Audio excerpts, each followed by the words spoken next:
안녕하세요. 결혼한 지 3년차 아이 없는 30대 초반의 가정주부입니다.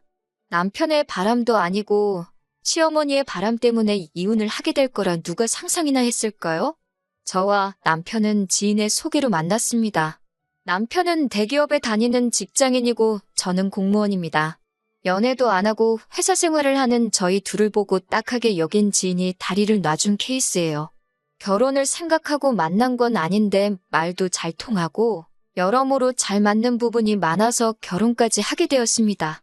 평생을 공직에 계셨던 아버지와 알뜰하신 어머니 덕분에 저는 부유하진 않아도 부족함 없는 유년 시절을 보냈습니다. 대학교 졸업 후엔 곧바로 공무원 시험에 합격도 했으니 정말 평범하고 무난하게 살아왔어요. 그런 저에 반해 남편은 어렵고 복잡한 가정 환경에서 자랐더군요. 시아버지는 건설 현장에서 일하시던 분인데 남편이 고등학교에 들어갈 무렵엔 허리를 크게 다치시면서 현장 일을 더는 하실 수 없게 되었고 그 이후로는 소일거리를 찾아 하시면서 약간의 돈을 버시고 계셨습니다. 그럼에도 불구하고 시어머니는 일하기를 싫어하시는 분이라서 고등학교를 졸업한 이후에는 남편이 집안의 가장 역할을 도맡아 했다고 했습니다. 운 좋게 대기업에 입사해서 능력을 인정받아 본사까지 갈 수 있었던 특이 케이스라고 할까요? 아무튼 다니는 회사가 대기업이라 연봉도 높은 편이고 그래서 딱히 재정적으로는 걱정이 없을 줄 알았지만 막상 결혼 이야기가 나오면서 서로의 재정 상태를 오픈했을 때 솔직히 좀 충격적이었습니다. 당시 남편이 대기업을 다닌 지 7년 차였음에도 불구하고 모아둔 돈이 거의 없었거든요. 하지만 돈이야 앞으로 같이 살면서 모으면 된다고 생각했기에 큰 문제로 느껴지진 않았네요. 상견례 당시의 일입니다. 집 문제도 그렇고 혼수와 예단은 어떻게 할 건지 저희 부모님께서 여쭤보셨습니다. 사실 저희 부모님은 어느 정도 남편 사정을 알고 계셨지만 그래도 어른들이 어떻게 생각하고 계신지 한번 이야기는 들어봐야 하지 않겠냐고 그러셨거든요. 시어머니께서는 너무나 당당하게 집을 사주실 거라고 하셨습니다. 저나 남편이나 생각지도 못한 이야기였기에 깜짝 놀랐지요. 그 이야기를 들으신 저희 부모님도 그렇게 해주시면 저희도 혼수와 예단은 집에 맞춰서 해서 보내시겠다고 그러시더군요. 그렇게 상견례를 마치고 이틀 뒤에 남편을 만났습니다. 남편 얼굴이 안 좋기에 무슨 일이라도 있냐고 물으니 집 때문에 그런다고 하더라고요. 그래서 무슨 일이냐고 못 해주신다고 그러시냐 물었더니 너무 어이없는 소리를 들었다고 하더군요. 시어머니 말씀이 남편더러 대출을 받아서 집을 사고 저희 집에다가는 그걸 시댁에서 사줬다고 하랬답니다. 그래야 당신 체면이 살고 저희 집에서 받을 거 다 받을 수 있다고요. 그 이야기를 듣는데 어이가 없어서 그럼 그 대출은 어떻게 갚으라고 하셨냐 물으니 그런 이야기는 없으시더래요. 한마디로 일단 저질러 놓으면 별 수 있냐 이거더라고요. 저는 그렇게는 안 된다고 했고 남편도 그럴 생각은 추호도 없다면서 월세로라도 시작하자며 미안하다고 하더라고요. 결국 친정부모님께도 이 사실을 말씀드렸습니다. 그러자 친정부모님도 어이가 없다 하시면서 그럼 허례허식은 다 빼고 하는 대신 작은 전셋집 하나는 당신들이 마련해 주시겠다 하더군요. 대신 앞으로 시어머니에게 휘둘리지 말고 둘이서 열심히 모아가면서 살라고 하셨습니다. 그렇게 저희는 친정의 도움과 약간의 대출을 받아 결혼식을 올렸습니다. 결혼식 당일날 예단도 하나 못 받는 시어머니는 세상 천지에 자기밖에 없을 거라며 아주 팔자가 박복하다고 한탄을 하시더군요. 자기 아들 장가가는 날인데요. 어찌나 푸념을 늘어놓으시던지 들어오던 복도 달아나겠다 싶었습니다. 그래도 결혼식을 올릴 때까지 시어머니가 좀 특이하다고만 생각했지 이렇게 상식밖의 행동을 하시는 분인지는 상상도 못했습니다. 시어머니는 주변 사람들을 무시하고 깔보기가 일쑤였습니다. 가짜 명품으로 온몸을 휘감고 다니시면서 마치 있는 집 사모님 행세를 하는 일이 취미셨지요. 같이 식당에 가면 일하는 사람들한테 어찌나 함부로 대하시는지 같이 앉아있는 제가 낯뜨거워 견딜 수가 없을 정도였습니다. 한 번은 다 같이 고깃집에 갔는데 특정 회사의 막걸리를 찾으시더라고요. 종업원이 없다고 하니까 팁이라며 1,000원을 주시고는 가서 사오라고 하는 거예요. 종업원이 이러지도 저러지도 못하고 쩔쩔매고 있기에 제가 다녀온다고 하니 종업원을 가리키며 손님을 위해 이런 일하라고 저런 것들이 있는 거라며 손님이 왕인 줄 모르냐고 저더러 가만히 있으라고 하시더군요. 종업원은 제가 보기에도 갓 20이나 넘었을까 싶은 어린 친구였어요. 결국 제가 종업원한테 미안하다고 가보라고 했더니 시어머니께서는 제가 당신을 사람들 앞에서 망신 줬다면 난리를 치더군요. 결국 남편이 시어머니를 가게 밖으로 모시고 나갔고 저는 종업원을 비롯해 가게 사람들한테 소란을 피워 죄송하다며 몇 번의 사과를 해야만 했습니다. 뉴스에라도 나오는 거 아닌가 며칠을 걱정하며 보냈을 정도예요. 하지만 이뿐만이 아닙니다.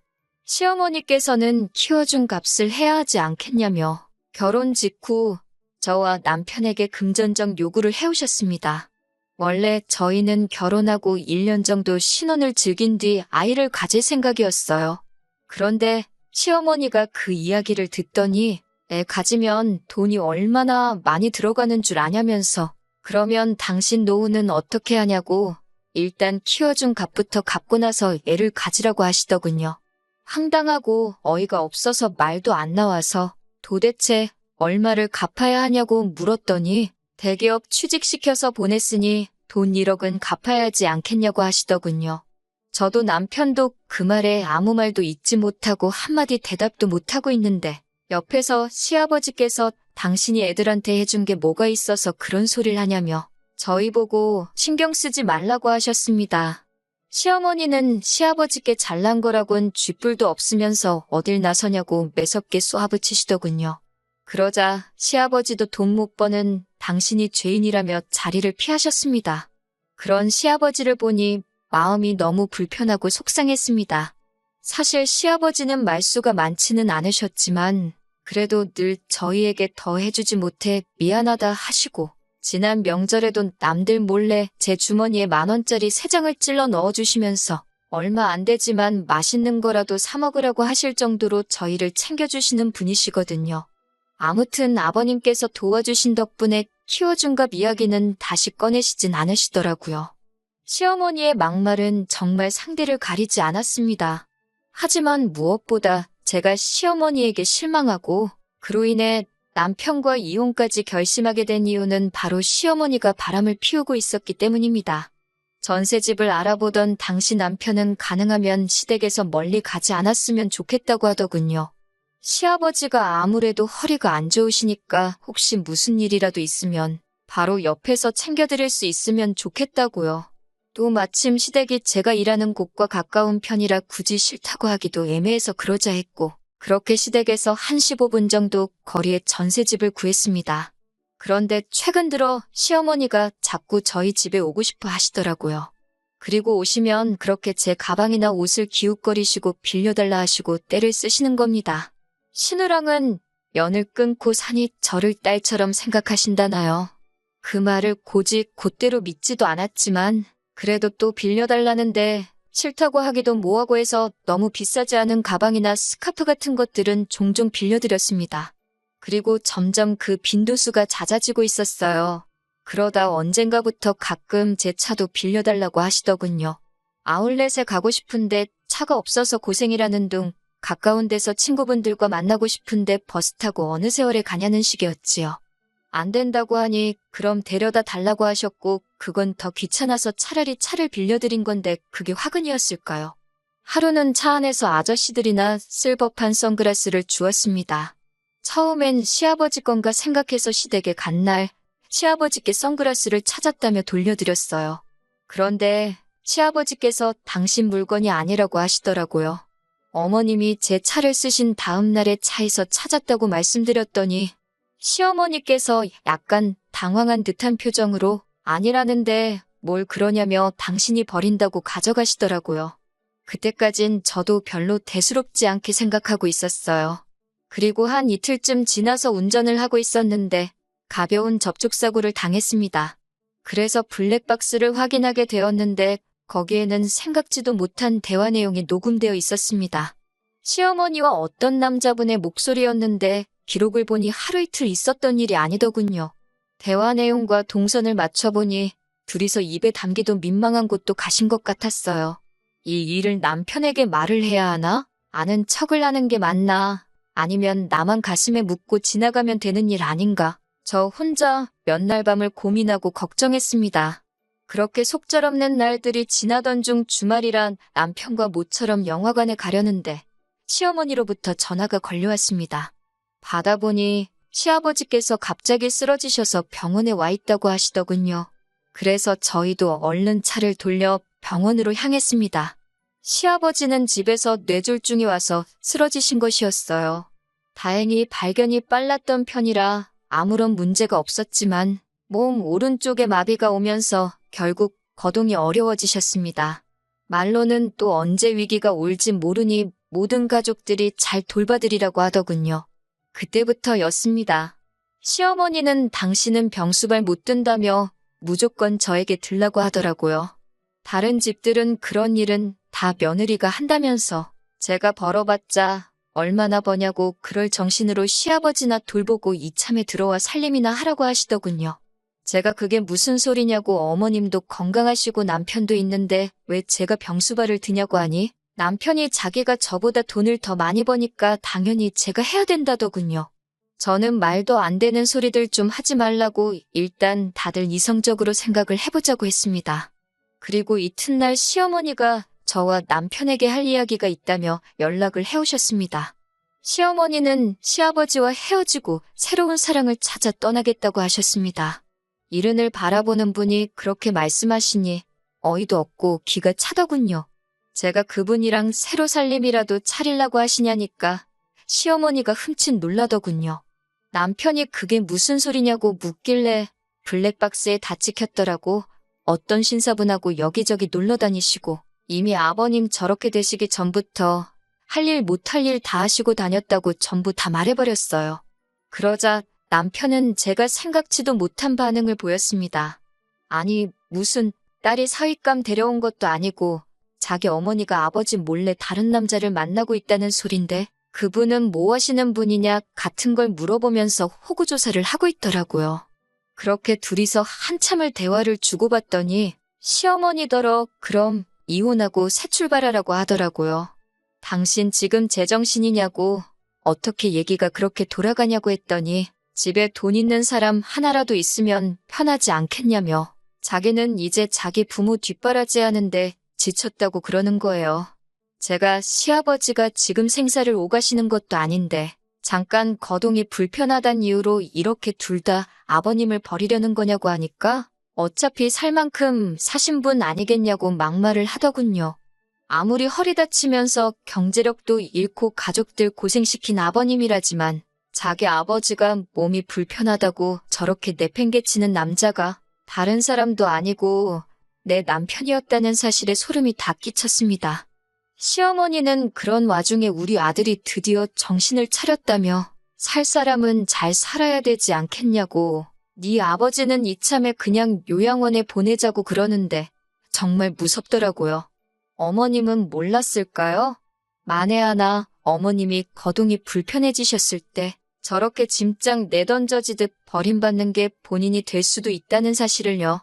결국 저는 남편하고 1초도 더 있을 수가 없어서 시아버지를 모시던지 아니면 이혼하던지 하자고 했어요.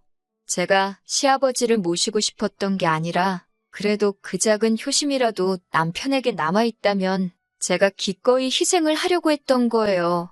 하지만 남편은 저에게 일 그만두고 아버지는 저 혼자서만 모시고 자기랑 살던지 그게 아니면 이혼하든지 그러더군요. 그래서 제가 그럼 이혼하자고 했습니다. 막말로 나를 키워주신 분도 아닌데 제가 그렇게까지 희생할 순 없었으니까요. 힘든 순간도 있었지만 결혼 생활이 이런 거겠지라고 생각하며 스스로 마음을 달래고 살았는데 이렇게 끝날 줄은 몰랐네요. 며칠 뒤 남편과 서류 정리를 한 뒤 시아버지를 찾아가 제가 알고 있는 사실과 그동안 있었던 일을 다 털어놓았습니다. 시아버지는 눈물을 훔치시곤 한참 동안 말없이 계셨습니다. 그러더니 당신이 저희 결혼할 때 하나도 못해준 게 마음에 걸린다며 정말 미안하다고 하셨습니다. 그러시곤 시아버지는 제 결정을 이해한다며 미안해하지 말라고 제 손을 꼭 잡아주셨어요. 한순간 차가워진 남편과 협의 이혼을 마치고 얼마 지나지 않아 시아버지와 시어머니도 이혼을 하셨다는 이야기가 들려왔습니다. 시어머니는 그 신사분과 살림은 합쳤지만 그쪽 자녀들이 크게 반대하여 호적에도 못 올라가고 그냥 살림만 해주는 형세인가 보더군요. 멍청한 남편은 돈 많다는 그 집안 아들이라도 될 줄 알았는지 잘 다니던 회사까지 때려쳐가지고 백수신세가 되었고요. 그 이후로는 제가 아주 다른 지역으로 옮겨가면서 관심 끊고 살았습니다. 그러다 1년쯤 지났을 무렵 모르는 번호로 전화가 걸려왔습니다. 받아보니 전 남편이더라고요.